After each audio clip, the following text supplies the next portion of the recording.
কচুরলতি রান্না করলাম, খেয়ে দেখি কেমন হয়েছে আপনাদের বলি। হ্যাঁ, কচুরলতি খেয়ে দেখি আপনাদের বলি কেমন হয়েছে। হ্যাঁ, সুন্দর হয়েছে। আমি সিদ্ধ করে সাধারণত রাঁধি না, আজকে সিদ্ধ করে রান্না করেছি। আর আজকে রান্নাটা করেছি অন্যরকম, 3 রকম বাদাম দিয়েছি আর পেঁয়াজ রসুন দিয়েছি আর তেলের উপর জিরে পোড়া দিয়েছিলাম, দিয়ে রান্নাটা করে নিলাম। খেতে কিন্তু অসাধারণ হয়েছে। এভাবে রান্না করে খেয়ে দেখতে পারেন। কচুরলতি সাধারণত চিংড়ি মাছ দিয়ে ভালো লাগে, এভাবেও সুন্দর হয়েছে খেতে। কচুরলতি এটা আজকে রান্না করব। এখানে আমি কচুরলতিটা সিদ্ধ করে নেব। এবার একটু ঢেকে দিলাম। কচুরলতিটা আমি হালকা সিদ্ধ করে নিয়েছি। এখানে তেলও গরম করতে দিয়ে দিয়েছি, তেল গরম হয়ে গেছে। এখানে জিরে আর কালো জিরে দিয়ে দিলাম। এখানে আমার জিরে কালো জিরে পোড়া হয়ে গেছে। এখানে পেঁয়াজ আর রসুন আছে, এটা দিয়ে দিলাম।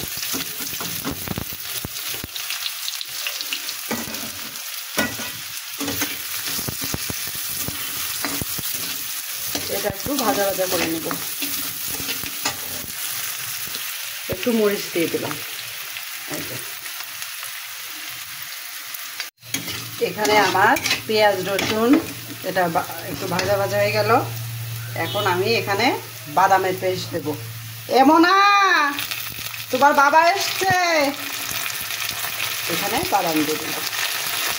এবার বাদামটা ভালো করে নাড়াচাড়া করতে। এখানে 3 রকম বাদাম দেওয়া আছে, কাঠ বাদাম, কাজু বাদাম আর পোস্ত বাদাম। একটু জল দিই হালকা। ও তালা লাগাই দিছ? আচ্ছা থাক তাহলে। না, ওই যে তালা লাগাই দিয়েছে বললো। একটু হলুদ দিলাম আর এখানে একটু লবণ দেবো। একটু লবণ দিয়ে দিলাম।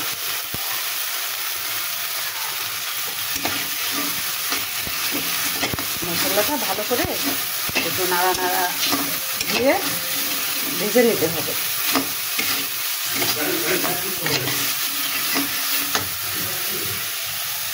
আর একটু পানি দিয়ে দিলাম। পানি জল যাই বলি, একটু নাড়া দিয়ে এখানে একটু মরিচের গুঁড়া ব্যবহার করছি অল্প করে। দিয়ে আবার নাড়াচাড়া দিয়ে দিচ্ছি। ঢাকা করে নাড়াচাড়া দিয়ে নিলাম।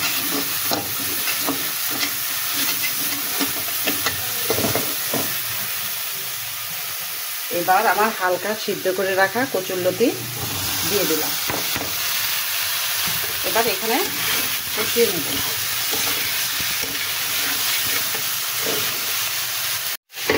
এখানে আমি আবার করলা ভাজি করছি। করলা আর আলু একসাথে দুটো চাপিয়ে দিয়েছি।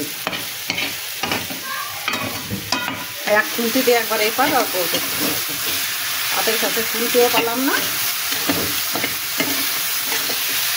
এইভাবে কষিয়ে নিতে হবে।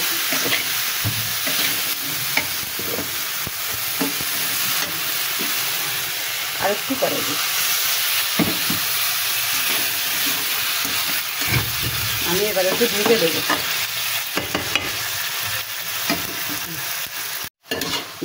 জল দিয়েছিলাম, জলটা টেনে গেল। এবার আর একটু নাড়াচাড়া করে দিই, দিয়ে পরিমাণ মতো জল দেব। কারণ এটা কিন্তু আমি ভাজলাম না। অন্য সময় রান্না করতে গেলে কিন্তু আমি ভাজি, আগে তেল দিয়ে ভাজি, ভেজে তারপরে রান্না করি। আর আজকে হচ্ছে কি ভাজিনি, আমি হালকা সিদ্ধ করে নিয়েছি। আর এই যে করলাটা এখানে ভাজি হচ্ছে, 2 চুলায় 2টো দিয়ে দিয়েছি। এটাও হয়ে গেছে, বেশি সময় লাগবে না। এটাও এখানে কিন্তু পেঁয়াজ ব্যবহার করিনি, শুধু লবণ হলুদ, হ্যাঁ, আর একটু মরিচের গুঁড়া দিয়েছি, দিয়ে ভাজি করছি। আমি এখানে কিছু পেঁয়াজ ব্যবহার করিনি। এখানে আমি পরিমাণ মতো জল ব্যবহার করছি। একটু গা মাখা রাখবো। চিংড়ি মাছ দিলে যা হতো, কিন্তু এখন তো আর চিংড়ি মাছ দেওয়া যাবে না, কারণ চিংড়ি মাছ খোঁজা লাগবে ফ্রিজে কোথায় আছে। আর তারপরেও আগে থেকে মন করিনি যে চিংড়ি মাছ দিয়ে রান্না করব।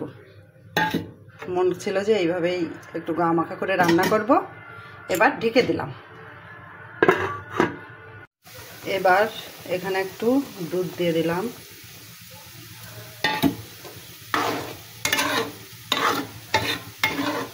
এবার একটু চিনি দিব। একটু চিনি ব্যবহার করলাম আমি এখানে। আর এই যে একটু ঘি ব্যবহার করলাম সামান্য পরিমাণে।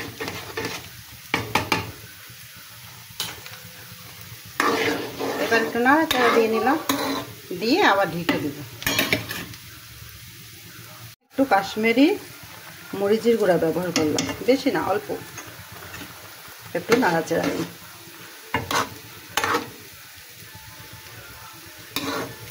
আমার কিন্তু রান্নাটা হয়ে গেছে, আর একটু জাল হবে, হলে গা নামিয়ে নেব। এখানে আমার